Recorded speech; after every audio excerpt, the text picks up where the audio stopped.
about him for those. How many people here really either don't know Mike Newdow about him at all, or just learned about Mike Newdow? How many? Some of the younger. Wow. Okay.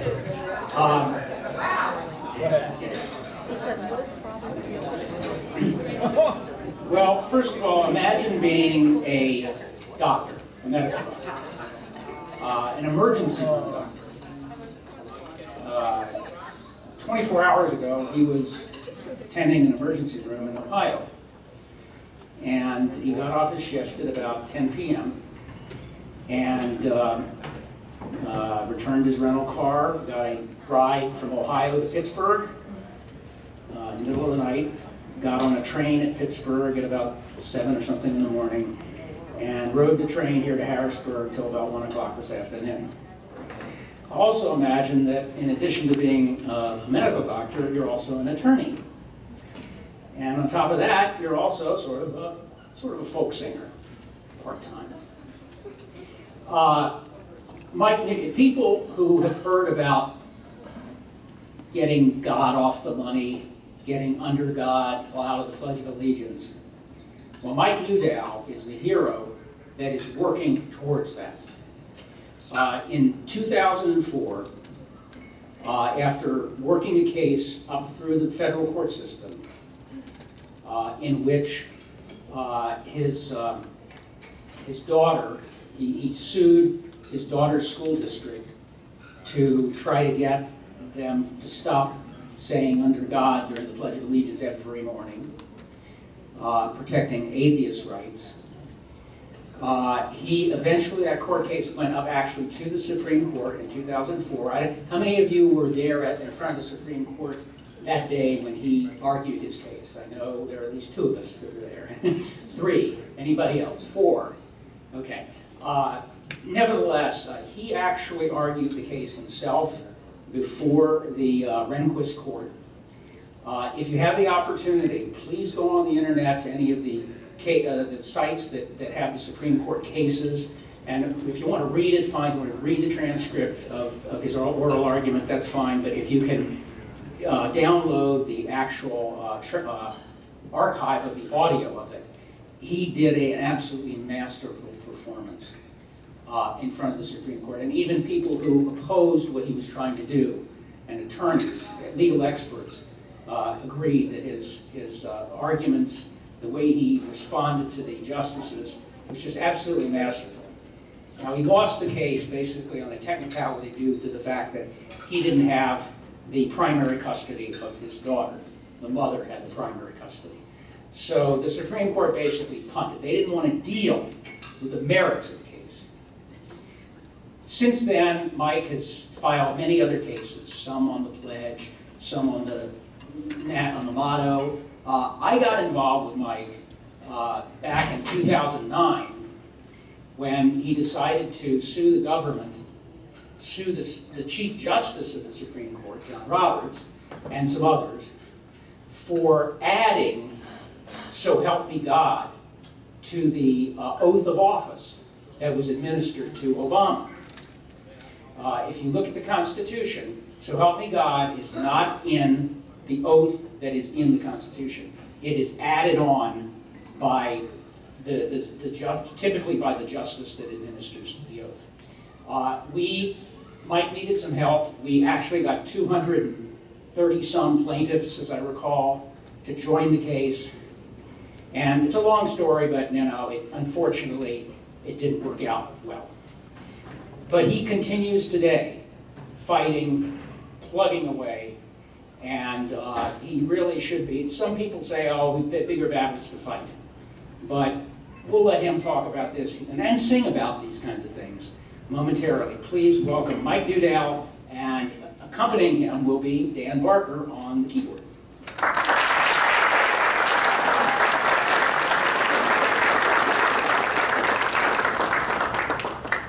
Thank you very much. Is it, am I on? You can hear? Everybody here in the back? Give me 1 second, I have to get these papers, which I hope I recognize. So, I want to start off talking about, I just want to make sure my audience learns something when they hear me, so I'm going to, I like words, and I want to talk about the word car escape, because the word that few people know, means brilliant, bright, flashing, and I use it to apply to the Constitution, because this is a really brilliant, bright, flashing moment in time. Our framers, we really should be very thankful.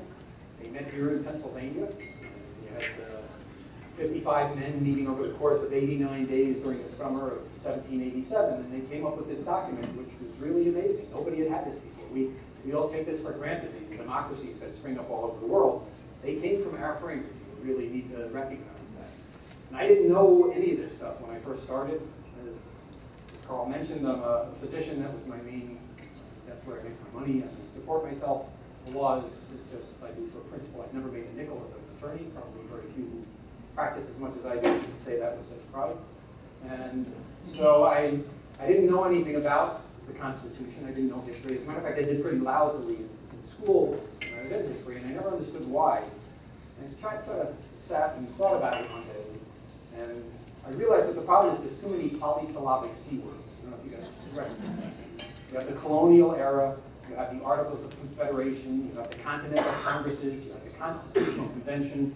It all gets very confusing. I mean, think about it. Who discovers America, right? Like Christopher Columbus, who comes to this new continent where communities congregate and coalesce into colonies, such as Connecticut and the Carolinas. Now, the colonies, controlled by the British Crown, confront conditions chronicled by a capacity for compassion corroding into coercion and compulsion. This leads the colonists to counter with constant complaints to the Crown's commandants, criticizing what they contend is corrupt conduct for which the Crown should be considered culpable. When the Crown, countenancing continuous and contemptuous calumnies and contumelies, controverts this claim, the colonists conceive of and create continental congresses calculated to cultivate contentment while containing any coming conflicts or clashes against the clearly cruel, albeit cultured, Commonwealth. Contentiousness continues, and when combat commences at Lexington and Concord, a colonial council confirms Colonel Washington, curiously coupled with Norfolk Custis, as commander-in-chief. A cool, clever, cunning, careful, and courageous competitor, our courtly commander configures a campaign comprised of cooperating comrades crisscrossing the countryside and converging to crush Cornwallis, who concedes as the contest is carried to its culmination with the commendable Articles of Capitulation. Concurrently, the cardinal characters convene to compose the Articles of Confederation, yet they come to conclude that its clauses are not of a caliber capable of conveying the correct concepts. In consequence, convinced of a coming catastrophic calamity, a constitutional convention is called to contemplate the costs and conveniences of the countless components of the callow country's causes. Conducted in clandestine confines, close to the construction of the county courthouse, which would come to be called Congress Hall, this coterie of contiguous colonies cast as a not conspicuous cadre of crusading yet capable of compromising congressmen, conscientiously and convincingly conspires to capture the core contents of our culture, climaxing in the creation of our coruscating Constitution. And so that's what I want to talk about today.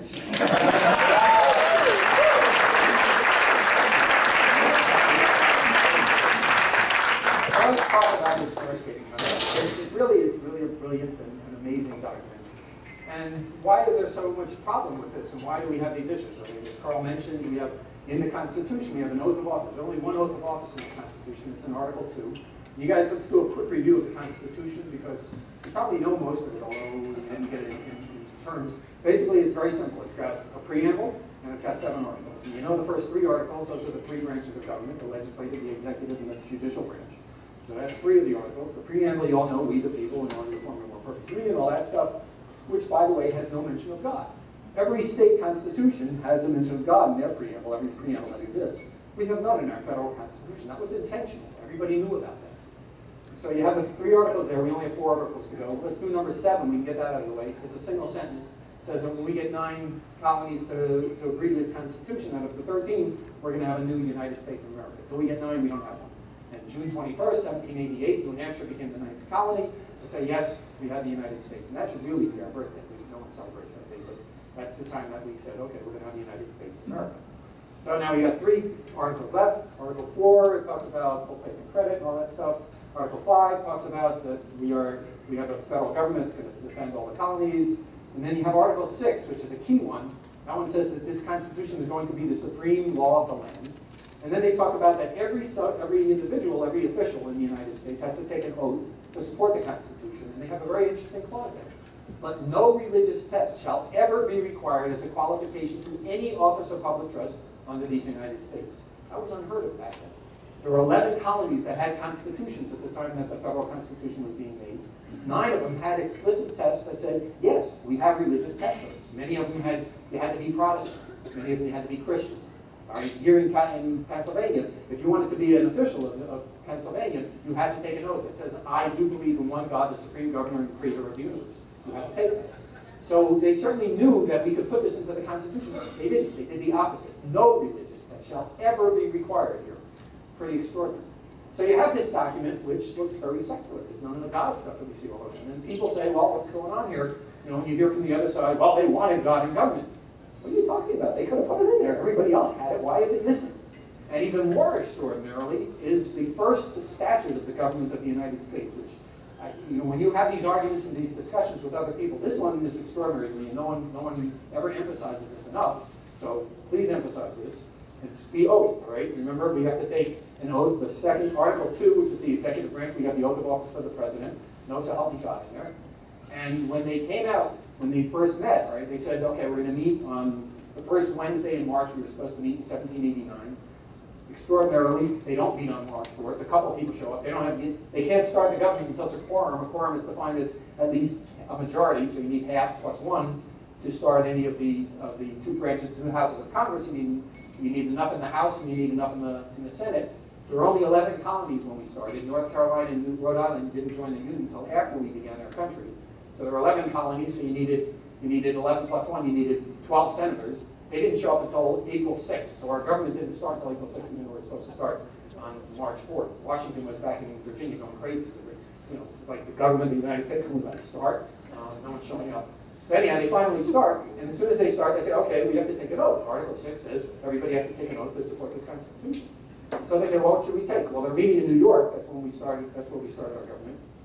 New York had this oath, so they took New York's oath, which went something like this.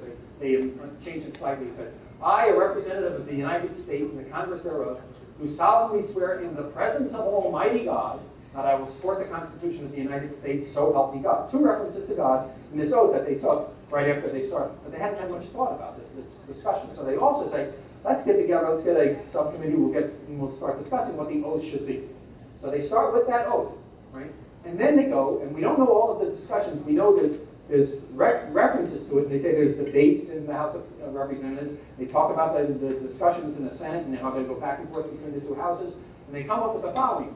And instead of being a representative of the United States in the Congress thereof, they take that out because this oath is now going to be for everybody, not only for the federal government, but it's going to be for every state employee as well in all 3 branches of government. All right? So the legislative, the executive, and the judicial officers of not only the United States, but every state has to take this oath.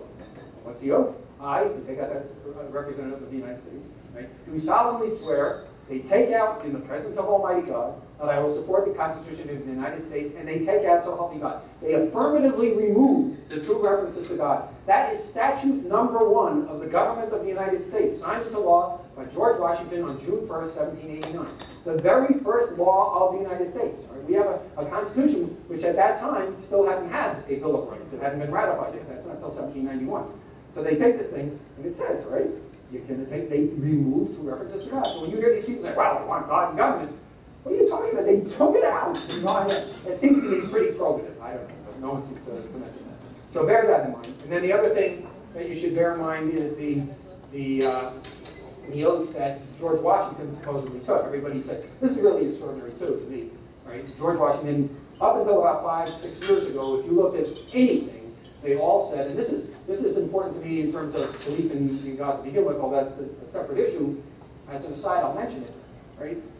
Everybody in the world believed. You looked on any sort of document, you looked in the Library of Congress, which is usually pretty reliable, looked in every single textbook, they said, George Washington said, so help me God. They added it in the Library of Congress. Notable first that happened in inaugurations. In 1789, the first inauguration, George Washington added, so help me God, to the oath of office. Turns out it's a total myth. The first person who ever suggested that, right, remember this is 1789 when he took his oath of office, is in 1854, when a guy named Rufus Griswold comes up and he adds this to a book, and he says he took it because he spoke to Washington Irving, who remembers George Washington. Washington Irving at the time was 71 years old. He says, I remember I was there. I was 6 years old at the time. Okay? And I remember Washington added this, and he tells us where he's standing. And if you go to New York City, And you go and you look at where Washington was standing, because we know where he took the oath of office, and you look at where Washington Irving says he was standing, it is impossible to hear it. Right? I did it in the middle of the night. I went down there with some friends and screamed at the top of my lungs, and they could just barely hear what I said. Everybody who talks about what Washington had said he fervently said it. Right? And there's somebody who was right across the street. She said, I was so close, I could almost hear his words. Right? This guy's standing 4 blocks later, and he remembers at age 6. And that is it. That was the history that led to everyone believing that Washington added, so help me God, to the oath of office. Now, it seems to me, if you're going to believe that some guy rose from the dead 2,000 years ago, right, and we know that a whole total myth can happen, 150 years ago when we have newspapers and all this other stuff, it make you think at least, maybe these stories are not quite true, right? Everybody believed that. It's very, very interesting now. I did some work and I had some other people helping, and we now change it. And if you look at the Library of Congress, they've taken that off. They don't say now that Washington, the best they do is they say things like, well, there's been some people who thought it, but there's controversy as it. But up until like 5, 6 years ago, everybody said it happened. That's pretty true. So the key is here that you can find stuff. I don't want to make it all one-sided. There are certainly things that make us think, well, wait a second, it's ambiguous. And then Justice Brennan actually said this in Abington v. Shem, which is the case that has to do with where they took Bible readings out of schools. In Abington v. Shem, Justice Brennan wrote a concurrence. And he said the historical record is at best ambiguous, and statements can readily be found to support either side of the proposition. Do we want God in here or not? And it seems to me, if that's true, and I think it is true, they certainly did have Congress first go and had Washington issue a day of Thanksgiving to God. Right? That was right at the beginning of the nation.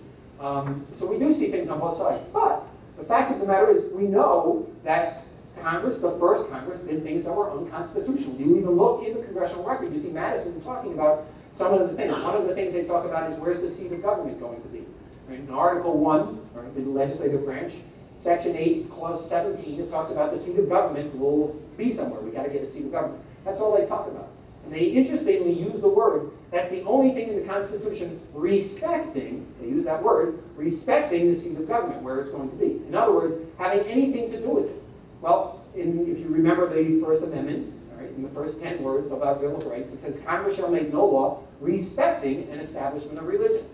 So what they're saying is having anything to do with an establishment of religion. So what did that mean? Well, you would think that going on, the argument on the other side is, well, they had a day of Thanksgiving, so clearly giving thanks to God is not something that would be respecting an establishment of religion. That would be true if you thought that the first Congress could do no wrong and could not violate the Constitution. But if you recall, anybody who's been to a law school or has ever, the first thing you learn in law school is they teach you about Marbury versus Madison, a very famous case where the Chief Justice, John Marshall, says that what happened in the Judiciary Act, which was in September of 1789, that very first Congress did something that violated the Constitution. That's the holding of Marbury versus Madison. So we know the first Congress can do things that are unconstitutional. Right? Not long after that, they had the Alien and Sedition Acts, which many of you may have heard of. These were acts that said that newspapers couldn't criticize the president or the government of the United States. Right? Clearly unconstitutional by our recognition today. Right? So we know that the first Congress could do things that are unconstitutional, and I think if you look at the principle behind the First Amendment, clearly they were doing something unconstitutional when they were saying that we should have a day of Thanksgiving. And by the way, I'm not the only one saying that. Thomas Tucker of South Carolina, while they were having the debate, said, we have no power to do this. Right? He didn't win the argument, but that doesn't mean he was wrong in terms of the constitutionality. And along those lines, we might go right up to 2012. You guys remember the Affordable Care Act. John Roberts wrote the opinion just 3 months ago, not even today.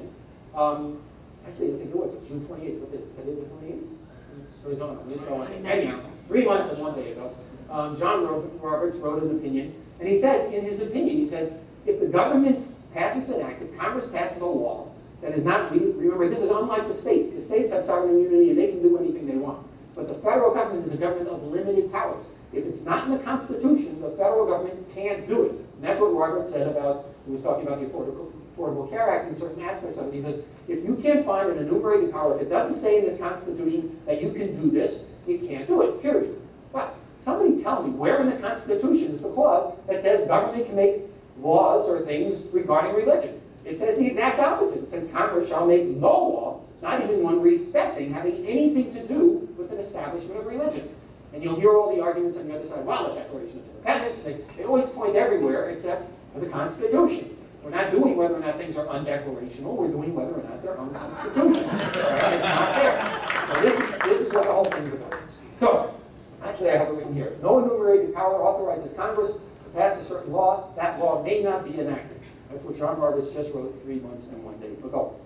Okay, what else do we have? We have the 10 Commandments. I always like that one. They're based on the 10 Commandments.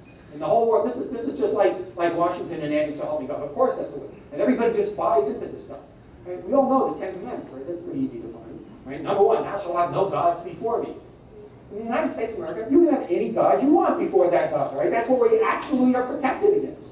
And by the way, you know how many times the 10 Commandments are mentioned during all the debates in the Constitution? Since we are founded on it, you would think if it was a foundational document, we were founded on the 10 Commandments, they'd like be talking about it all the time. The total number of times the 10 Commandments is referenced is 0. Not a single time during all of the debates of the Constitution does anyone reference this thing upon which we are based, supposedly. The only time they mention commandments at all is Isaac Backus talks about circumcision. He says that's a commandment of God.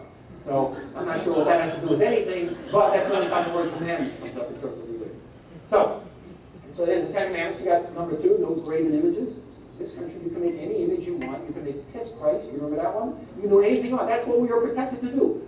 It's a foundational document. Our Bill of Rights is completely antithetical to everything in the 10 Commandments, at least the first 4. Number 3, all right? You can't use the Lord's name in vain. Jesus F. Christ. I can use the God name, the Lord's name, anytime I want in this country, and I'm protected by our Constitution, foundational document. And then number 4, remember the Sabbath and keep it holy. I always like this one because the Thomas More Institute, I don't know if any of you know that one, it's a big Catholic organization. They had this raffle not long ago, right? It's like gambling. I don't think anybody was wild about that thing. And it was won by some priest, okay? And it was to go to Super Bowl Sunday. Remember the Sabbath and keep it holy. Anyhow, we have Super Bowl Sunday. We have all sorts of things in this country. You can do anything you want on Sunday. And so remember the Sabbath and keep it holy. I don't think that's quite right. So we have 4 of the 10 Commandments immediately that are completely contradicted by our protections under the Bill of Rights. Seems to me a little bizarre to say that it's a foundational document. And yet the Supreme Court bought into it in 2005 in the 2 cases that went to the Supreme Court on the 10 Commandments. You know, they basically just accepted, yeah, it's a foundational document. It's ridiculous. It's absurd. So that's that. Remember the 9th Commandment, by the way, thou shalt not bear false witness. I always like to bring that one up because they keep coming up with this stuff on the other side about how God is so important in our government. The founders wanted it. There's no question the founders believed in God. But remember that the founders lived in a time when we couldn't explain like almost anything that we now know how to explain. There was no evolution theory, so we didn't understand how you could have all these different species. There were no tectonic plates that anybody knew about. There was no electromagnetic radiation. There were no germs. Pasteur wasn't until the 1800s. I mean, you didn't explain anything. Why are people dying? Cancer? No one knew any of that stuff. You know, we could think. You know, they were kind of ignorant back then. Why? Jefferson said it. You know, we might as well require a man to wear still the same coat which fitted him as a boy. As civilized society to remain never under the regimen of their barbaric ancestors. Right? They knew that we were going to grow. Madison said it as well. He said, in framing a system which we wish to last for ages, we should not lose sight of the changes which ages will produce. They recognized that we were going to grow, and to be condemned to the ignorance that we had back in 1789 today, it's kind of foolish, but these are the arguments we get. Okay, so what I want to talk about right now is in God we trust on our coins and currency. This coming week, I will be filing another case in the Second Circuit. For those of you who don't know the legal system, I'm going to make a quick aside. Basically, we have 2 legal systems in this country. We have a federal legal system, and we have state legal systems. And they're very different. The Supreme Court's over all of them, but once you get under the Supreme Court, you've got 2 separate systems that go the whole way down. You start down in the lower court when you bring a case. Depends on the court, what you call it. In the federal system, it's called the district court. California, the lowest is called the Superior Court. I don't know what you call it. I think Court of Chancery or something in Pennsylvania. Court of Common Pleas. So you start, and that's the lowest level. Then you get to a Court of Appeals, and then you get to a Supreme Court. In the states, you get to the state Supreme Court. In the federal government, you get to the federal Supreme Court. And because of Article 6, which says that the federal government shall be supreme, anything the Supreme Court does also supersedes anything that the state courts will do as well. So in the Ninth Circuit, in 1970, there was a case to challenge in God we trust on coins and currency, brought by a fellow named Stephen Ray Aronow. And the Supreme Court, the Ninth Circuit in California came out and they ruled against Mr. Aronow. And he wrote, it was a handwritten complaint, this is back in 1970. He wrote actually a very succinct, nice complaint. The district court judge has called it unintelligible. I don't know why. I can understand perfectly. And then it went to the Court of Appeals, the Ninth Circuit, and That's what I was saying. So the Ninth Circuit is California. The circuits, the federal circuits, are divided geographically. And so you start on the First Circuit up in Boston and Massachusetts and Maine. You work your way down. The Second Circuit is Vermont and New York. And so I'm bringing this one to New York City. And it's going to be a challenge to God we trust in the coins of currency. And I think if you want to read it, you can go. I have a website, restorethepledge.com. And if you go on that, you can look on the right. It says current brief, and it actually will give you the complaint, and you can go through this. And it's going to get thrown out because it's too long. You can't have long complaints anymore. But the only way you can get the stuff in is to put it in, and then when you get it thrown out, argue about it. As a matter of fact, Dan Parker, in the Annie Gaylor, his mother-in-law, brought a case in 1996. They brought a case, went into the 10th Circuit, that's next to the 9th Circuit, that includes, that was in Colorado. And they brought a case where they challenged the model on the coins, and it went to the Court of Appeals. Well, they had commissioned a poll that was in the equivalent now, I think, of something like about $15,000 or $20,000 that they paid to have this poll commissioned to say, because one of the tests the Supreme Court uses is the endorsement test. And they said, does In God We Trust endorse the idea that there's a God? Kind of ridiculous question. But anyhow, it came out by more than 2-to-1. They said that yes, that everybody in America thinks, or by more than 2-to-1 margin, people think that In God We Trust endorses the idea that there's a God. So they wanted to bring this into court. Well, what happens in these cases, I brought a bunch of these cases, I don't even know how to bring a case because I've never gotten to trial. If it ever gets to trial, I'm in trouble. I literally don't know what to do. But, so what happens is you go and you bring a case, and then the government, the defendants always argue and say, under, it's called the Rule 10b6, 12b6, which says that you can't, that you haven't stated a claim. They say that even if what you say is correct, it's not against the law. So what they say is, even though what you say is correct, In God We Trust is legal. It's constitutional. It's already been ruled, even though it hasn't. And so they go, and so the district court, the first court, the lower level, will say, you lose, you guys, and then it goes to the Court of Appeals. So when they brought it into the district court in the 10th Circuit, and Geller and others, actually you worked on it too. So they challenged this. They never got to bring this poll into evidence. So then it gets to the Court of Appeal, and they say, and they know they're going to be discussing this endorsement test. And so the lawyer for the plaintiffs says, well, wait a second, we have a poll. Well, it's in the Court of Appeals. You can't bring in evidence in the Court of Appeals. It's not allowed. You have to bring it in the lower court. But you can't get it in the lower court because you're waiting to get into trial, and you never get to trial because it immediately gets dismissed. So it's a problem. So I, having learned specifically from that case, throw everything into my complaint. So I have an 80-page complaint. They like them like about 5 or 6 pages. It seems very long. I'm going to get in trouble for it. But anyhow, hopefully not. I mean, because it's all, I think, relevant history. But, so anyhow, and I have an appendix. I have that very full as part of my complaint. You should read it because it's very, very interesting. That the evidence is so overwhelming that this was a religiously based, and continues to be religiously based in God we trust. We all know that. It's just when you go to court, judges can do anything they want, like they did in the pledge case, and then you're screwed. So I'm not counting on winning, but I'm certainly certain that we should win because it's overwhelming. And this is what I say. So Ninth Circuit, when the case was brought by this guy Stephen Ray Aronow, they said that In God We Trust has nothing, it's a quote, nothing whatsoever to do with an establishment of religion, which is rather extraordinary because the only time the Supreme Court ever talks about In God We Trust is in religion cases, nothing whatsoever, in establishment clause cases. And then they say it has no theological or ritualistic impact in God We Trust. So it's kind of absurd. And so I want to give a quick review of the history that I've uncovered since in doing research on this. And you can read it, as I say, and you'll see for yourself and see if you agree that it has no theological or ritualistic impact. And what happens is it starts with a guy named Mark R. Watkinson, right here in Pennsylvania. Was from Ridleyville, which I don't think exists anymore. I think it's now Prospect Park, somewhere down near Philadelphia. And he writes to Salmon P. Chase, who's the Secretary of the Treasury back in the 1860s. And Civil War times, right, where you have this big battle going on. And everybody's thinking, or a lot of people are thinking that this is God's wrath on America. Some people think it's because America hasn't put God in their Constitution. And so we now have this Civil War. And he starts off and he says, you are probably a Christian. It's a hint that maybe this thing has something to do with religion. Oh, maybe.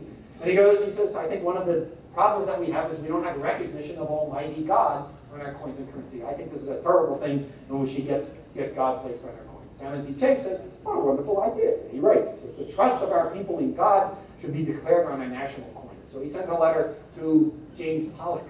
And James Pollock was the director of the Mint at the time.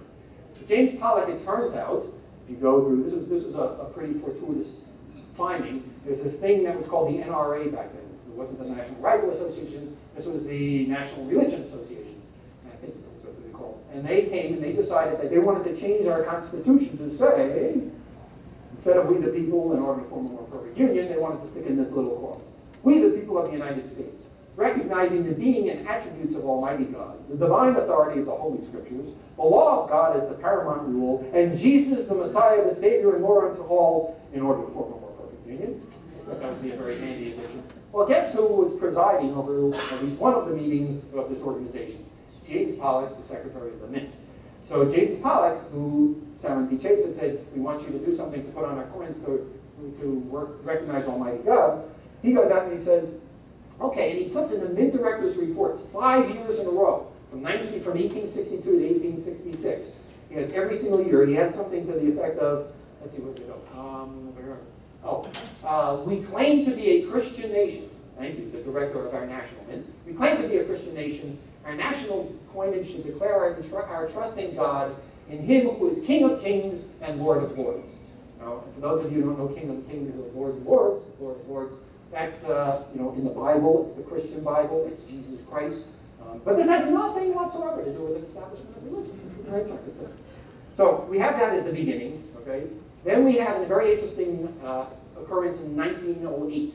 Teddy Roosevelt, who, by the way, wrote a book on Gouverneur Morris, who was one of the founders, in which he talks about Thomas Paine. He calls him that filthy little atheist. He decides that he wants our national coinage to be beautiful, like the old coins of Greece and Rome. So he decides to get a sculptor. He gets this guy, Augustus St. Gaudens. He says, "Would you mind redesigning our coins? I want something really magnificent." And so St. Gaudens looks at the coins, and he says, okay, I can do that. I'll be glad to. But you got these motto things in there, and we don't have In God We Trust yet. Oh, sorry, we had In God We Trust.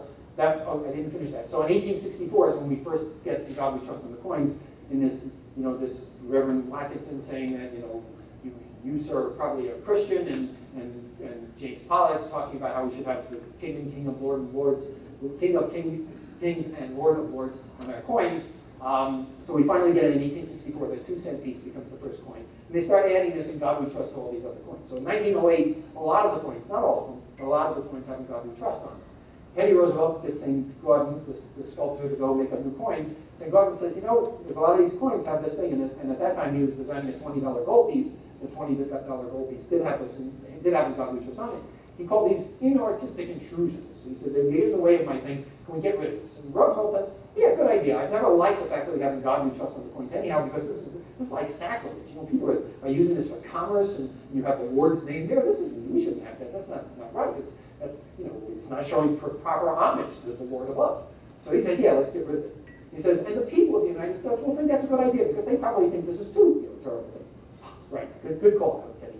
So anyhow, people in the United States go crazy. All of the religious people go, "What are you doing? We took God off our coins. How can you do this?" So Congress gets together and they say, "We have to respond to this," because they actually make these coins. And so in 1906, you can get 1907, you can get now $20 gold pieces that don't have In God We Trust on them. And so where do they say?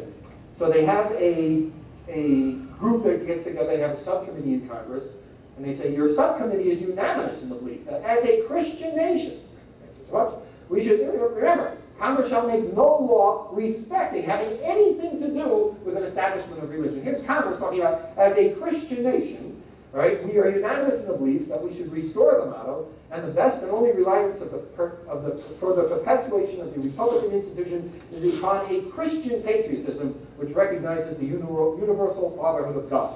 And so they have this thing, and then they have this big House meeting. 9 people get up and talk. Every single one of them is talking about how God is so important and how Christian God also. This action, Representative Charles Creighton Carlin of Virginia, he starts off, he was the first one to speak. He says, "This action furnishes a lesson, and this is a Christian nation, and that the world already understands that we are a Christian, God-fearing, God-loving people.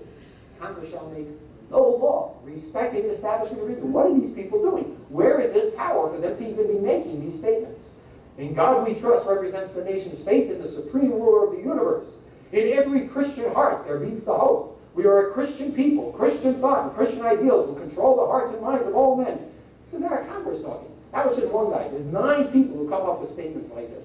Every one of them who spoke came up with this stuff saying how we are a Christian nation and we believe in God. You had a couple of people who said, no, we shouldn't have it on our coins for the same reason that Teddy Roosevelt said that, we want to have sacrilege. But all of them agreed that what this motto means, and by the way, this is our national motto now, that wouldn't happen until 1956 when it becomes our national motto, but a motto is a guiding principle. I mean, I always think, I suppose like every lawyer, you picture in your back of your mind going to the Supreme Court, and what would you say? And I always thought it would be good is stand up at the lectern and say, a country walks into a bar, holds themselves out to be the beacon of religious liberty. Guess what their motto was? In God we trust. It's ridiculous. Is this a joke or what?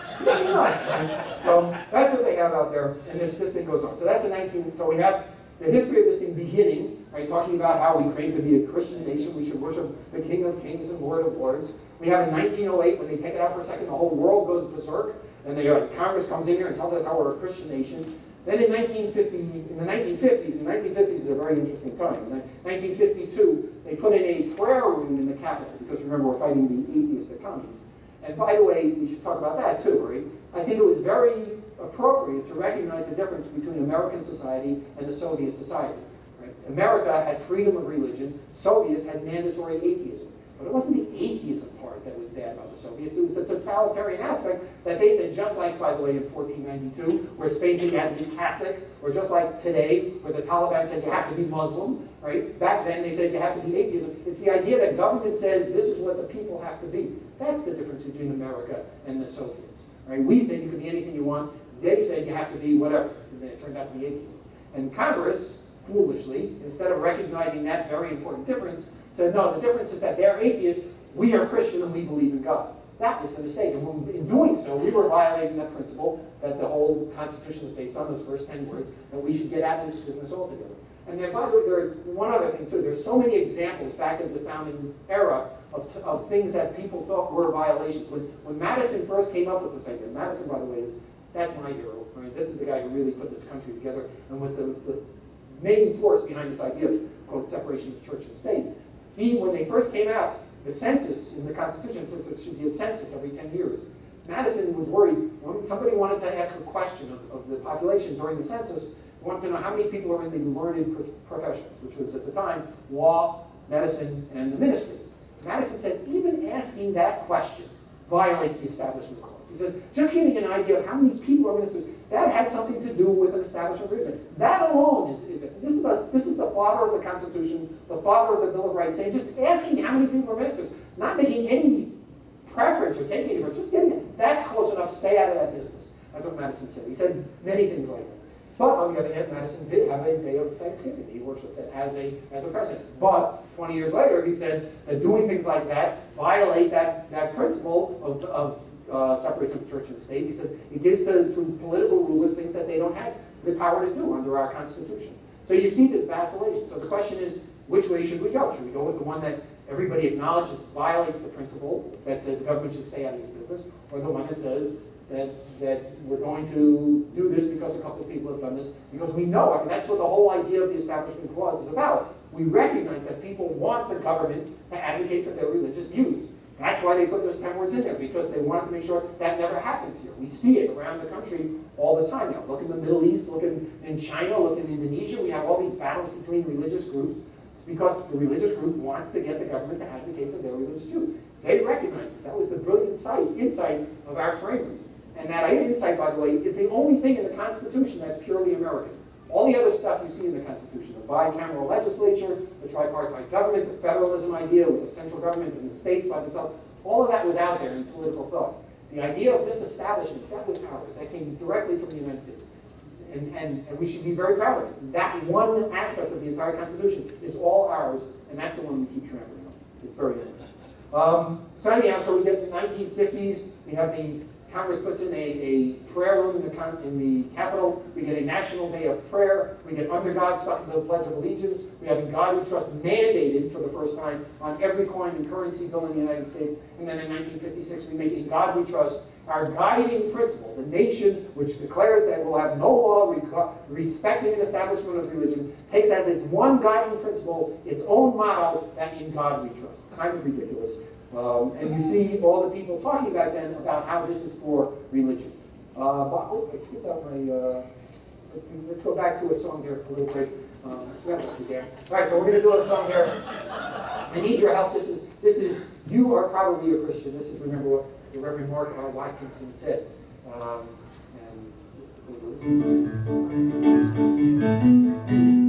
You are.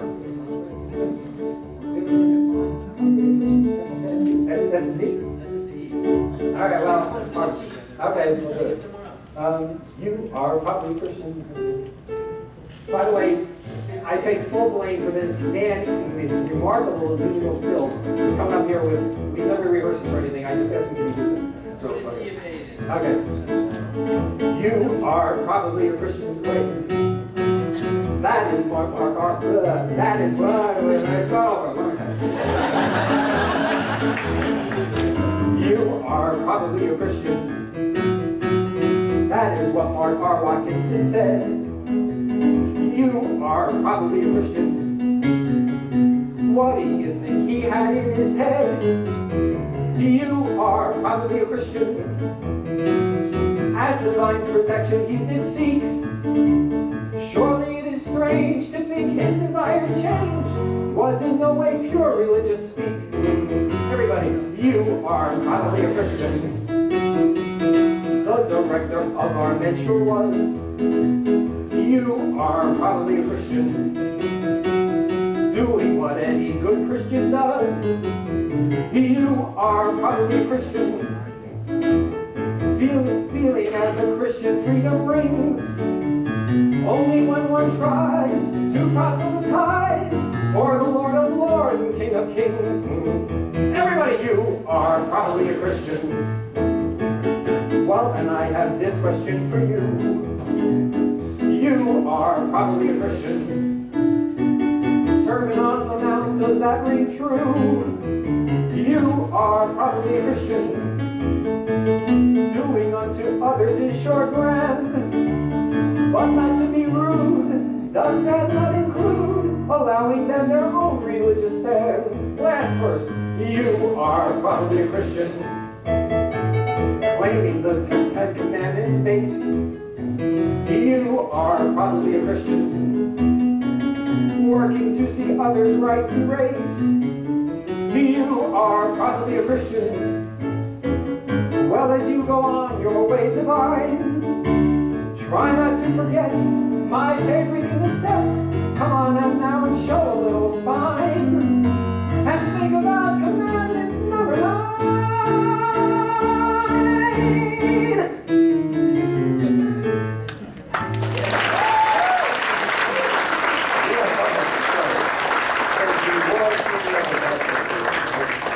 So where were we? Okay, so now we have the beginning of In God We Trust. We see how that was purely religious. And we have 1908, Roosevelt and his thing, and everybody, Congress coming out saying how we're Christians. And then in the 1950s, come out showing how we're Christians. And then an interesting thing came, because in 1970, 71, the Supreme Court came out with the Lemon Test. And the Supreme Court said, you, by the way, can't have things that are done for a religious purpose. Uh-oh. Now we have this history. How do we hide this history? Because the history says clearly it was all done for a religious purpose. And I'm going through all those things. So they come up, and that's when we start hearing all of a sudden they've changed. I mean, we talk about historical revisionism, right? Everybody at the beginning of our nation kept the people who wanted God in government. They all said, you don't have God in government. Benjamin Rush, when the Bill of Rights was first being introduced by James Madison in 1789, Madison bring on June 8th, my daughter's birthday. Madison introduces in 1789 to the Congress, he says, look, I promise that we're going to have a Bill of Rights, because there was no Bill of Rights when we first came up with the Constitution. He says, he comes up and he proposes this. And there's nothing about God in the Constitution. Everybody's aware of this. Benjamin Rush, one of the most renowned statements at the time, we were in Philadelphia, there's Rush Med School, because he was also a physician, one of the chief physicians. And by the way, speaking of things that they didn't know back then, they didn't know anything about medicine. All they needed to do was to bleed people to death. Washington, as many of you probably know, probably had hepatitis, we think, at the time of his death, and all they could do for him was bleed him, so they took away, and they probably killed him, because they took away, like, quarts of his blood. That's how, and Rush wrote a text on how that's what we should do for almost anything. Yellow fever, you name it, bleed him.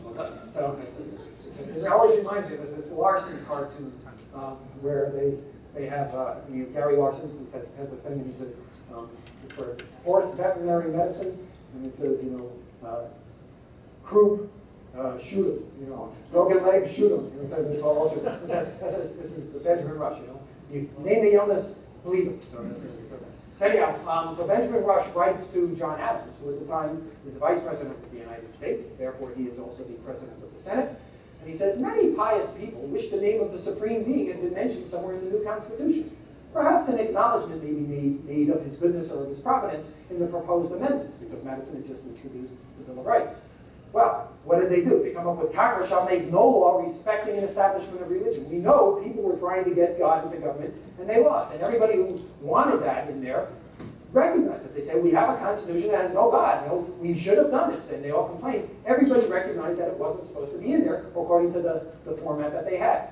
Well, once the Lemon Test came out, it was 1970, 71, right, all of a sudden the whole story changes. Oh, it's not that we didn't have it, it's that they did want it there, and they just did it in all these other ways. Look at all our history where we have all these things. And so we have somebody like Randy Forbes, who comes in with House Resolution 253, that was last year, and he has these things. I mean, it's like one after another, right?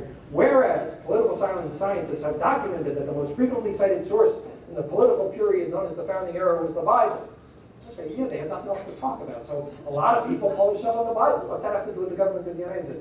Whereas, throughout the American founding, Congress frequently appropriated money for missionaries and for religious instruction. It's questionable history. Whereas, and he's got like, I don't know, there must be 30 whereases here. Whereas we have under God the Pledge of Allegiance. Whereas we have in God we trust as our national motto. Whereas not only do we have laws respecting an establishment of religion, I mean, if you wanted to establish religion, wouldn't you be doing all these things? Whereas we have a constitution that says Congress shall make no law respecting an establishment of religion. Sorry for spinning.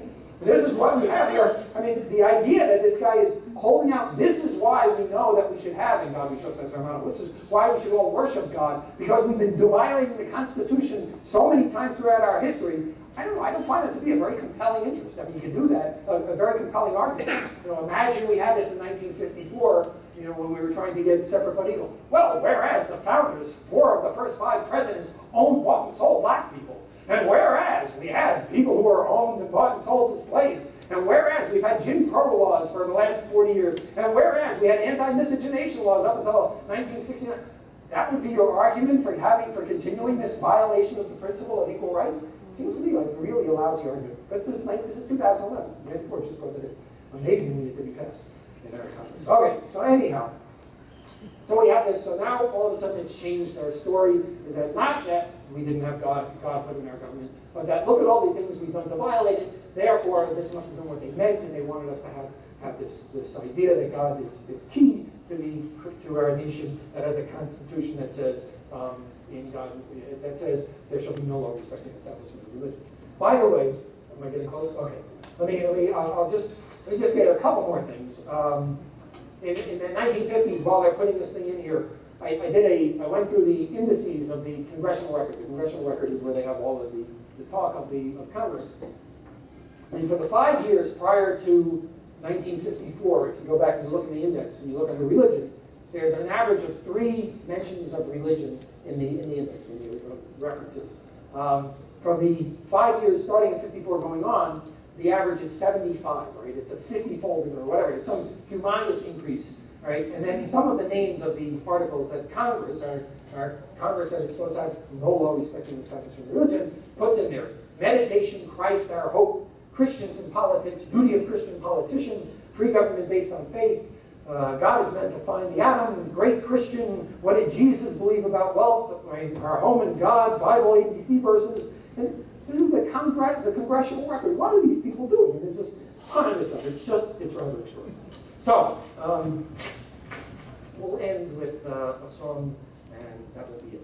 Okay. My voice will go. If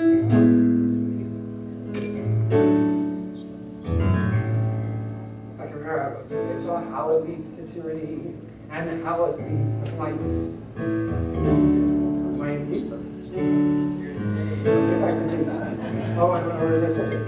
I don't know where I am. Okay. They saw how it leads to tyranny and how it leads to fights. Try it out. And how it leads to fights. So they gifted us 10 words that now start our Bill of Rights. They said government is not allowed, that's what they say, within the public square. When the talk is of religion, snapping, that is just not fair. So I'm proud to be an American, that's what this is supposed to get to. With people's principles ring true. And I'll work to have them honored. And I'm asking, how about you? Will you dare and stand up next to me and join me as we say that we're standing for equality? 'Cause that's the USA. We're not the same kid. They wrecked our, all right, let me just try to you come in. They wrecked our Pledge of Allegiance, desecrated all our coins. Politicians always chasing votes from deep within their loins. You should always practice being a vote. They say the oath of every immigrant and every soldier too. And the passports that we carry, still I'm saying this to you. And I'm proud to be an American where minorities have rights. Just like the insiders, be them Christians, males, and whites. And I hope you'll stand up next to me and join me as we say that we're standing for equality. 'Cause that's the USA. Last verse. Thank goodness. Madison went in a footnote. Oh, wait a second, time. I got this one last one. So Marsh, so why do we have such problems? If everything is as strong as I'm making this argument, all right, how do we lose these cases when they go to the courts? And the key is there's a case called Marsh v. Chambers, 1983. And the Supreme Court ruled, a guy named Ernie Chambers from Omaha, Nebraska, he was there as a black gentleman who was constantly reelected. He finally was no longer a state senator anymore because they passed the term limit law, and so he turned out. He couldn't maintain his position. But anyhow, he decided that he was going to challenge the fact that they had prayers at their public meetings, at their state Senate meetings each time. He said, this is ridiculous, because he could read the Constitution. So it went to the Supreme Court, and the Supreme Court comes up with this ridiculous case, right? This is an Establishment Clause case. The total number of times they discuss the meaning of the Establishment Clause in this case is 0. Because there's no way you can possibly suggest that paying chaplains to come and start off every session of Congress, all right, with prayers to God is in any way consistent with the idea that there should be no law respecting the establishment of religion. So they say, well, okay, well, we're going to go back in time and we're going to say, okay, well, look, the first Congress of the United States passed a law that paid chaplains. They said, clearly they must have thought that it's okay to have chaplains. That must have been their interpretation of the Constitution because they paid the chaplains. Well, that's not so fast. First of all, the law that they say, and they say this, well, they just said it's okay to pay chaplains. The law was to pay everybody. It was to pay themselves. It was to pay all the judicial officers. It was to pay all the clerk of the court and then the doorkeeper and everybody else. And in there, they also have to have the chaplain that was getting paid. And I think probably we can think that back in those times, just like today, if any senator or congressman decided to say, hey, we're not going to pay chaplains, that senator or congressman would not be a senator or congressman the next election because they've been voted out of office. So we can assume that these people were doing things for religious purposes, just like they do today, and pandering to the population. So that's not a very good reason. They also mention, there's a case called Walls, where they talk about the idea, and they say, how's it go? No one acquires a vested or protected right in violation of the Constitution by long use, even when that span of time covers our entire national existence, or indeed predates it. They quote that, and then they say, okay, but it's okay, and they say we can have these paid chaplains to give prayer before every congressional session. A ridiculous finding. Not only that, they have Madison, the father of the Constitution, the guy, if you want to point to anyone to tell you what this thing means, the guy who wrote it, says later in his life, he says that having Congress have chaplains, paid chaplains, is a palpable violation of equal rights as well as constitutional protection. He puts this every right? It's as clear as can be. The Supreme Court puts him in a footnote, and they say that Madison expressed doubts. Expressed doubts. He says a palpable violation of equal rights and constitutional principles. So that's what it is. So that's the last verse coming on. You ready now? Okay. Madison went in a footnote when his words showed they were wrong. Well, a footnote in our history is right where they belong, making mockery of language, turning logic on its head, to support the God that they believe to government should wed.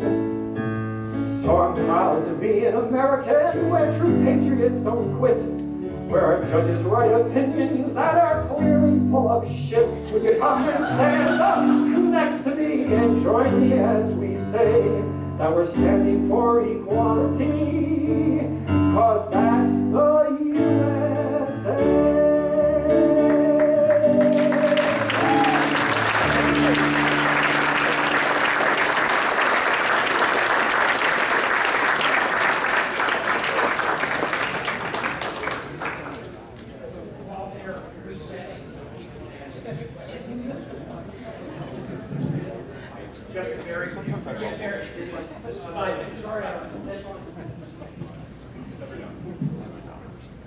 So if we have one or two questions that you guys want to ask while we're switching out for Sam Singleton. Okay. Anybody who has a question, come up here. Anybody who wants to take a potty break right now, because Sam Singleton's show is going to be a little while, might want to take this break too. But anybody who has a question to come up right now can use this mic.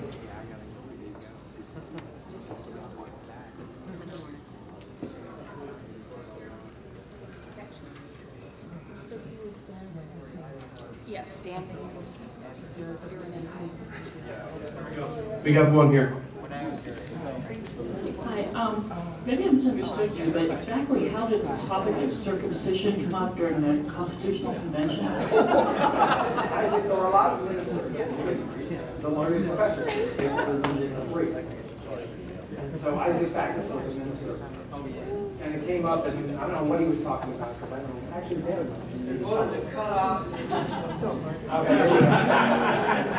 So anyhow, there's this issue of what circumcision has to do with anything, and he says, this is the commandment of God. It's in the middle of some discussion. I have no idea what it's about. But that's the entire time we see in terms of the Bible.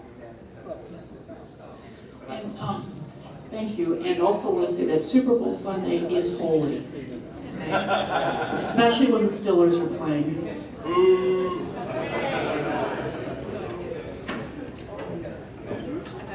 Do you have anything to say, or do you see it as a constitutional issue about the two attempts in history to stop movement of the federal mail on Sundays?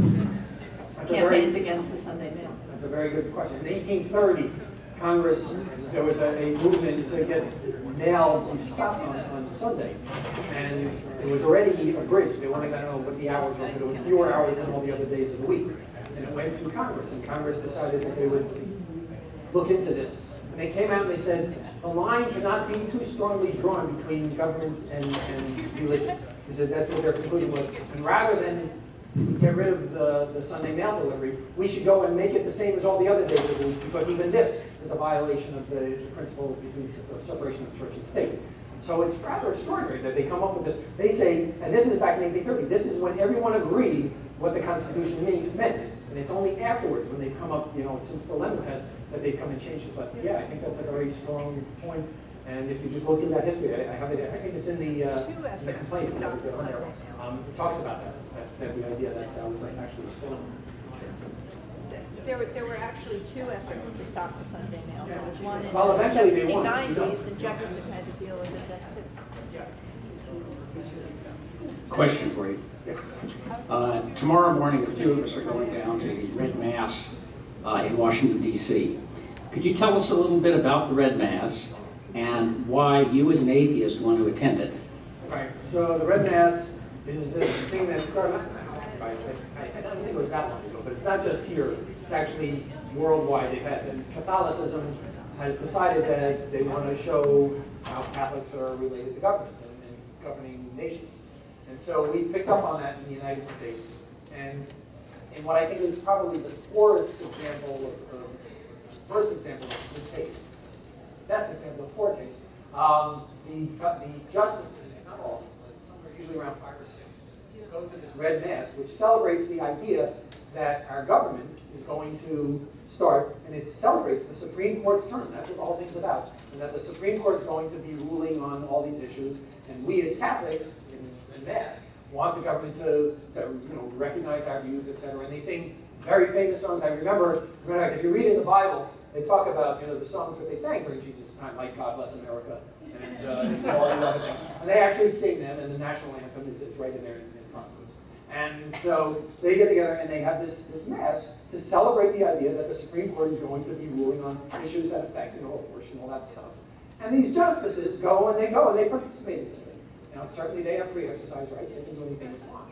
But when they're going as justices of the Supreme Court to show this incredible amalgamation of the Catholic philosophy and the government of the United States, it seems to me in rather important. So I want to see this, I want to see what they do. And so we're going to some way. Should be fun. We got to get up early, by the way, because apparently if you want to get in, it gets pretty crowded. We got to be there like by 8 or something. So that's what they say. Now, anyhow, we should get there. I'll leave on the early bus. So if anybody wants to go, it'll be a fun day. We're driving down to Washington. Anybody else have questions? Thank you very much.